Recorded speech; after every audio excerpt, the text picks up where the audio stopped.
Hello kittens. Hey, welcome back. So today we're just going to be working on a simple 2D Godot game with some multiplayer. We've only just glanced the multiplayer so far. We're just focusing right now with the core mechanics. We had a little issue getting a chain of bubbles, I guess. Like, we want a chain to form behind the player as they collect these bubbles on the screen. And I think we need to look at how we're structuring our nodes in Godot to get that to work properly. So we're just going to make a few changes there. Apologies for the earlier streams. We had to cut them short because we had equipment issues, and basically the temperature today was absurd and my equipment overheated and refused to perform. So we're just going to start the stream way later than usual because it's nice and cool now. The sun's down and we're just going to chill and make some games. So enjoy.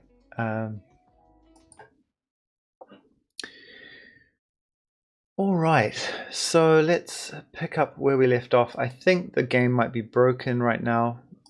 No, it's not too broken. Okay.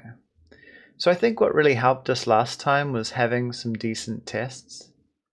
So I'm thinking maybe I'll just write some more tests around some of this code, just so that we've got like a sanity check, and it also helps us to refactor and document stuff.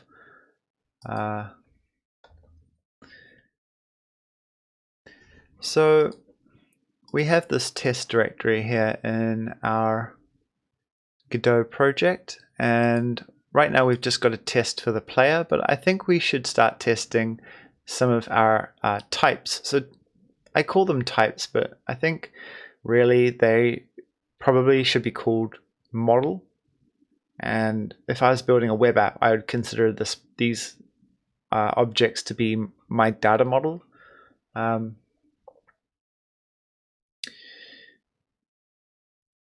I don't want to rename that now, it's just going to create issues. But okay, so let's duplicate this player test here. And actually, we probably want a new folder, and we'll call that types. And let's just drag a copy of that in there. And I'll call this test tail state.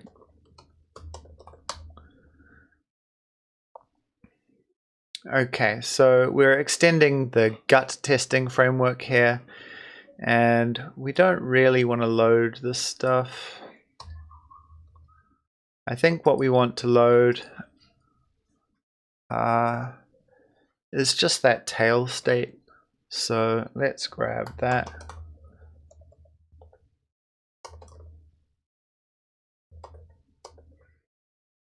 And that's not going to be a scene, so that's not a tscn file, it's a gd file because it's just a class, and we'll just call that tail state. We don't need those, but we should probably put a tail state variable to store our tail state, and I will update that. So instead of using an instance, because this is a class, we will create a new, right? And let's just delete maybe most of those tests and then bring up our tail state so we can make some assertions, shall we?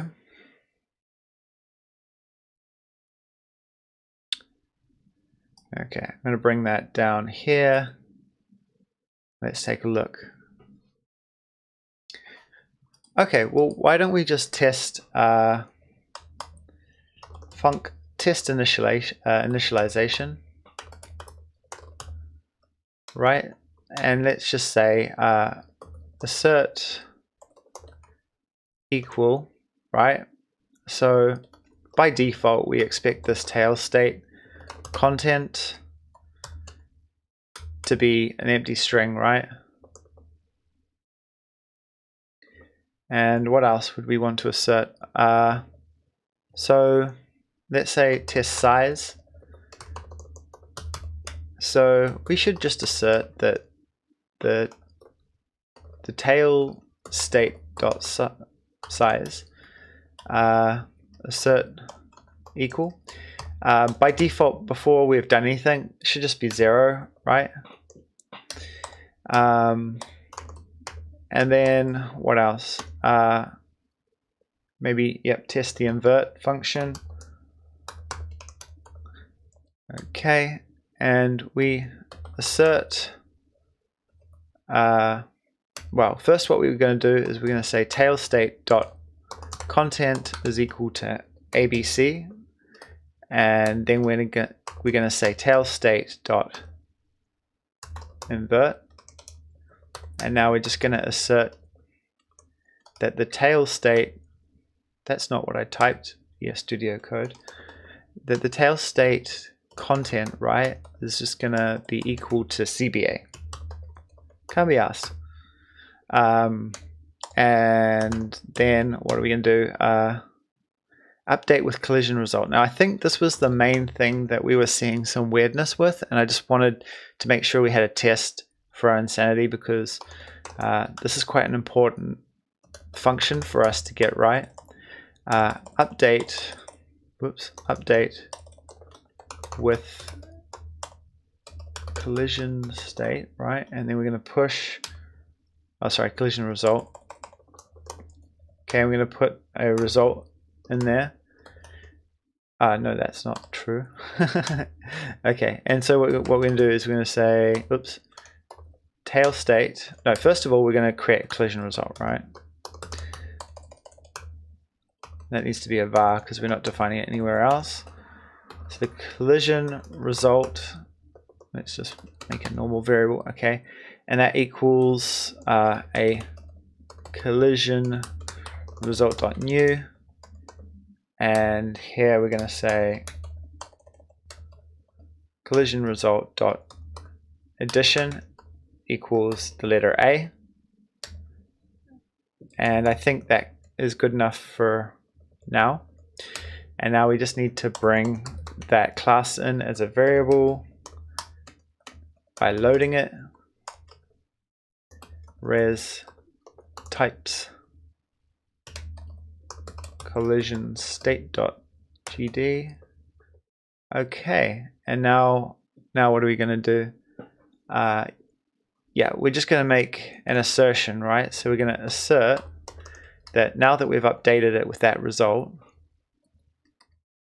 equal, we assert that the content is now equal to just A, and then, oh, not yet, we need to actually call the method. So we'll say tail state dot update with collision result and pass that collision result in, right? And then we assert, and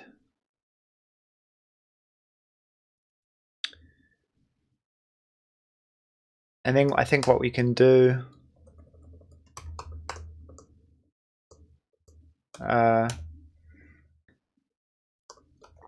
is make another collision result. Well, I suppose we could. Okay. I think actually doing it this way, ironically, is going to show the error, because I think what we need to do is duplicate the string, so it's not of reference, and that's the reason why it's becoming an issue, but we'll see.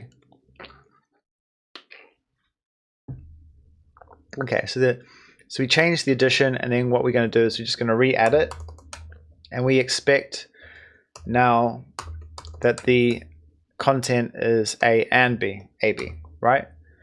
And you know what, for good measure, why don't we just assert that the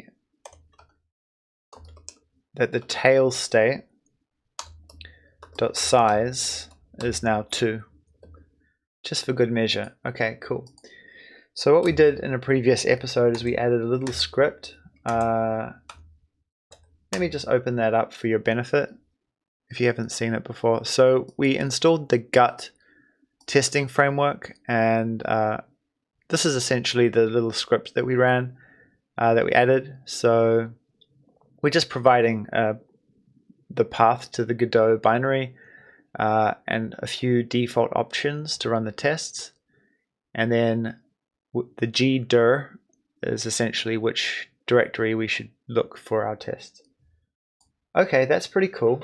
So we got 9 pass tests and nothing failed. So I don't think I've ever had that happen to me before in my life. Writing 9 tests and getting them all passing immediately. Like that's insane, guys. Like I deserve a medal for that. Okay, so that's really interesting. So that tells me oh wait, hold on. I don't know if that's running our test. I don't think it is. I think it's just running the player test. That's why it's all passing.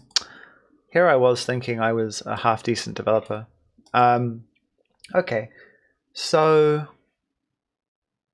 what I'm guessing is we need to update this path. And it's interesting because we were just doing that, and I might try a wildcard like that. That's generally, in fact, I might extract that out as well as a variable.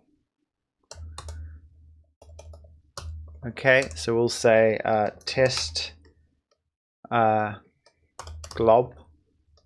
I guess it's a glob. Who knows what a glob is?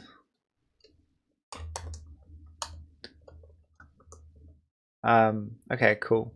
So now this will give us an easy way to update our path. Okay, so let's see if that actually runs.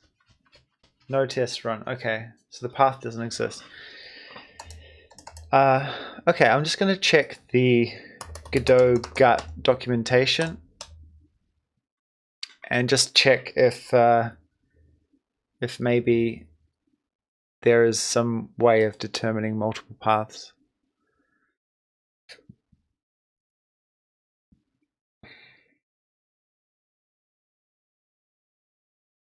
That's quite cool. Did I install that? Install.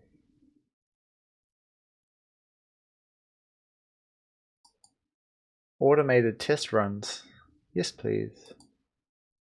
I don't know if this is going to actually work though. Okay, let's have a look. Any option that gut command accepts is gut config. These are the most likely used.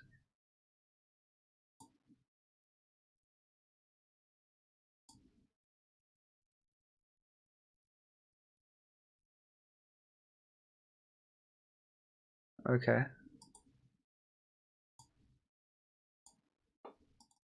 So if I open up my test, can I write gut something? Run current script. Is it going to work? Okay.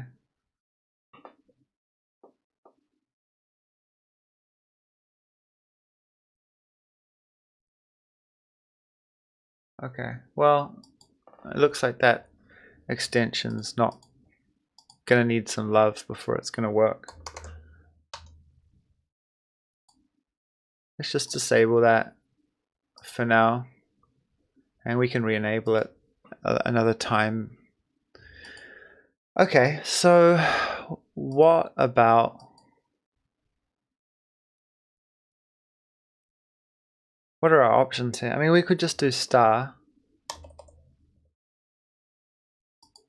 or maybe what if we said, hold on, I think there might be like a recursive option for gut in the configuration somewhere.